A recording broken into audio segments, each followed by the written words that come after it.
ঠিক আছে। আসসালামু আলাইকুম। ক্যামব্রিজ ইংলিশ সেন্টার বিডির পক্ষ থেকে সবাইকে স্বাগত। তো আজকে আমরা যে গুরুত্বপূর্ণ দুটি বিষয় নিয়ে আলোচনা করব, সেটি হচ্ছে একটা সেন্টেন্সে আমরা অনেক সময় সাবজেক্ট এবং ভার্ব এবং অবজেক্ট নির্ণয় করতে পারি না। তো তোমাদেরকে খুব সহজে সাবজেক্ট, ভার্ব এবং অবজেক্ট কীভাবে নির্ণয় করা যায় সেটা নিয়ে আজকে খুব সুন্দরভাবে এবং সহজভাবে আলোচনা করবেন। আশা করি তোমরা ভিডিওটি দেখলে বুঝতে পারবে। তো প্রিয় শিক্ষার্থীরা, এখানে দুইটা সেন্টেন্স লেখা আছে। তো দুইটা সেন্টেন্সের মধ্যে হচ্ছে প্রথম যে দেখো, এখানে যদি বলা হয় যে একটা শিক্ষার্থীকে দেখো তো এই সেন্টেন্সের মধ্যে সাবজেক্ট কোনটা, তখন সাবজেক্ট এবং সাবজেক্ট ধরতে পারলে অবজেক্টটা ধরতে পারো না। আজকে দেখব খুব সহজেই অবজেক্ট ধরতে পারি কিনা। এখানে দেখা যায় যে শিক্ষার্থীদেরকে বললে যে এখানে অবজেক্ট কোনটা, তখন তারা বড় সেন্টেন্স দেখলে ভয় পাওয়া যায়। এখানে সে অবজেক্ট কি, দা প্রবলেম টু সলভ না সাম স্টেপস, অথবা এখানে সাবজেক্ট কি সেটাও ধরতে পারে না। তো এইখানে দেখো আরেকটা sentence, I saw him playing cricket in the field. এখন তো কিছু কিছু শিক্ষার্থী যদি বলা হয় যে এখানে অবজেক্ট কোনটা, তারা এখানে ধরতে গেলেও অবজেক্টটা তারা গুলিয়ে ফেলে। তো এখানে দেখা যায় তারা অবজেক্ট বলবে দা ফিল্ড বা ক্রিকেট। এখন সহজভাবে কিভাবে আমরা বলতে পারি আসলে এখানে অবজেক্ট কোনটা। তো প্রিয় শিক্ষার্থীরা, আমরা জানি যে সাবজেক্ট যে থাকে সেটা সবসময় কার আগে থাকে, মেইন। এইখানে যে ভার্ব আছে, ভার্বের আগে সবসময় কি বসে, সাবজেক্ট বসে। ভার্বের আগে কি বসে, সাবজেক্ট বসে। এরপরে আমরা যদি কোনো প্রিপোজিশন যদি থাকে যে টু, ইন, অন, এরকম যে টু থাকে, ইন থাকে, অন থাকে, এট, এরকম ফর, ফ্রম, এরকম যে প্রিপোজিশন আছে, প্রিপোজিশন থেকে যতটুকু থাকবে সেটাকে আমরা অতিরিক্ত হিসাবে নির্ণয় করব। কি বলছি, যে প্রিপোজিশন থেকে যদি যতটুকু থাকবে সেটাকে আমরা অতিরিক্ত ধরলে যে অংশটুকু থাকবে সহজে বোঝার জন্য এটুকুকে আমরা কি ধরতে পারবো, এটাকে আমরা অবজেক্ট দেবো। আমরা তাহলে বুঝতে পারছি কি যে ভার্বের আগে কি থাকে, সাবজেক্ট, আর ভার্বের পরে কি থাকে, অবজেক্ট থাকে। তো প্রিয় শিক্ষার্থীরা, এইখানে সেম ভাবে দেখা যাচ্ছে যে এখানে আরেকটা সেন্টেন্স, যে I saw him playing cricket in the field. আমরা তো জানি যে হি যে একটা সাবজেক্ট, হিয়ার অবজেক্ট কি, তাহলে হিম, হিয়ার অবজেক্ট কি, হিম।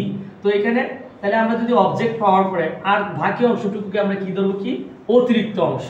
বাকি অংশটুকু কি ধরবো, অতিরিক্ত অংশ। এইটা যদি অতিরিক্ত হয়, এক্সটেনশন হয়, তাহলে এটা হবে অবজেক্ট। আর এখানে এটা ভার্ব, সি, সো, সিন। এখানে সো হচ্ছে কি সি এর ফার্স্ট ফর্ম, আর এই যে আই হচ্ছে এখানে কি সাবজেক্ট। তো আমরা কিভাবে এই সেন্টেন্সগুলো দেখি, যত বড় সেন্টেন্স হোক, এটি কিভাবে আমরা সহজেই ধরতে পারবো অবজেক্ট, সেটা নিয়ে দুইটা রুলস বলবো। তো প্রিয় শিক্ষার্থীরা, তোমরা দুইটা রুলস অনুসরণ করলে অবশ্যই সাবজেক্ট এবং অবজেক্ট সহজেই নির্ণয় করতে পারবো। তো প্রথমত হচ্ছে আমরা একটা কথা জানি কি, যে সবসময় ভার্ব, সাবজেক্ট যে থাকে, সাবজেক্টে কার আগে বসে, ভার্বের আগে বসে। ভার্বের আগে যেটা থাকে সেটা হচ্ছে কি সাবজেক্ট। এইখানে হচ্ছে ভার্ব, ভার্বের পরে যদি যেমন হিম, হিয়ার অবজেক্ট কি, হিম, আয়ের অবজেক্ট কি, মি, এরপরে হচ্ছে কি উয়ার অবজেক্ট আস, দের অবজেক্ট দেয়ার, শিয়ার অবজেক্ট হার, ইউর অবজেক্ট ইউ, ইটের অবজেক্ট ইট। এরপরে যে কোনো নাম, এরপরে কি যে কোনো নাম, এনি নেম, যে কোনো নাম যদি থাকে, এইগুলা যদি এখানে থাকে, ভার্বের পরে যদি এগুলা থাকে, তো এইগুলা কি বলবো, এই যে সাবজেক্টের পরে ভার্ব, এরপরে হচ্ছে কি হিম আছে, মি আছে, সব এইগুলো প্রত্যেকটাই অবজেক্ট। এরপরে যেটা থাকবে এটাকে আমরা কি দেবো, অতিরিক্ত অংশ, এক্সটেনশন। এটাকে কি দেবো, এক্সটেনশন। একটু আগে যে সেন্টেন্সটা লিখলাম এটার সাথে মিলাবো, দেখবো আমরা চোখের পলকে ধরতে পারবো আসলে এটা কোনটা অবজেক্ট।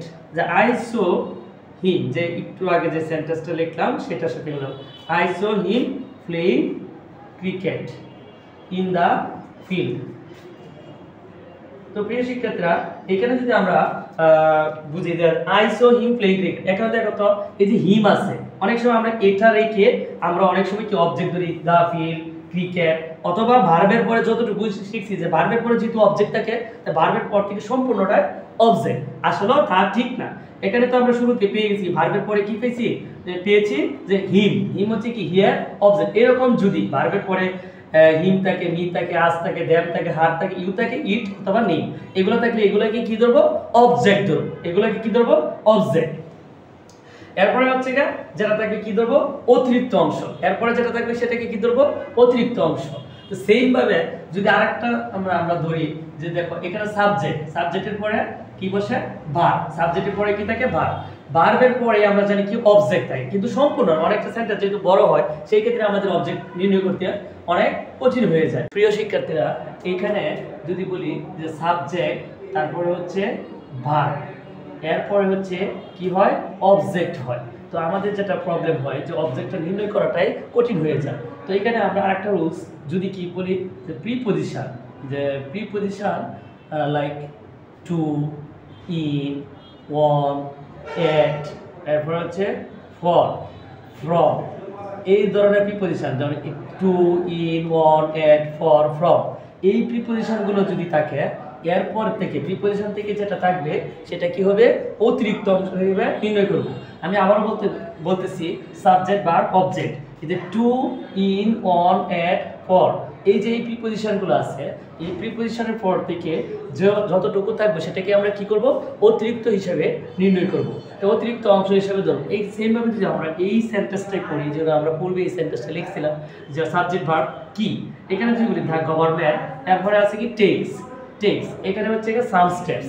এখন দেখো আমরা এখানে প্রিপারেশন কি টু আছে, টু থেকে যদি আমরা অতিরিক্ত অংশ ধরি তাহলে এটা কি হবে এক্সটেনশন, অতিরিক্ত অংশ।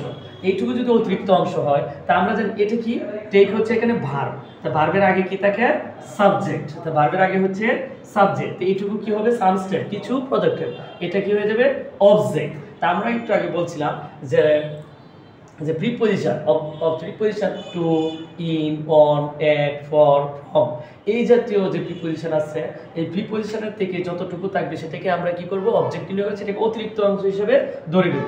তো এইটুকু যদি অতিরিক্ত অংশ হিসেবে ধরে নেই তাহলে আমরা অবজেক্টটা সহজেই নির্ণয় করতে পারবো। আমরা যদি এমনিতে নর্মালি যদি এটাকে অতিরিক্ত অংশ না ধরতে পারতাম তাহলে কি হইতো, তাহলে আমরা অবজেক্ট অনেকে বলতো কি দ্য প্রবলেম, এখানে অবজেক্ট টু সলভ, অথবা ভার্বের পর থেকে সম্পূর্ণটাকে আমরা অবজেক্ট ধরি, কিন্তু আসলে সেটা না। অথবা আমরা আবার একটা ভাবে নির্ণয় করতে পারি যে কিভাবে যে ভার্বকে যদি কি কাকে দ্বারা খাড়া দ্বারা প্রশ্ন করে যে উত্তর পায় সেটা কি হবে অবজেক্ট। তো আমরা সহজে বোঝার জন্য এই দুইটা রুলস যদি আমরা ফলো করি তাহলে কি হয়ে যাবে অবজেক্টটা সহজে আমরা নির্ণয় করতে পারবো।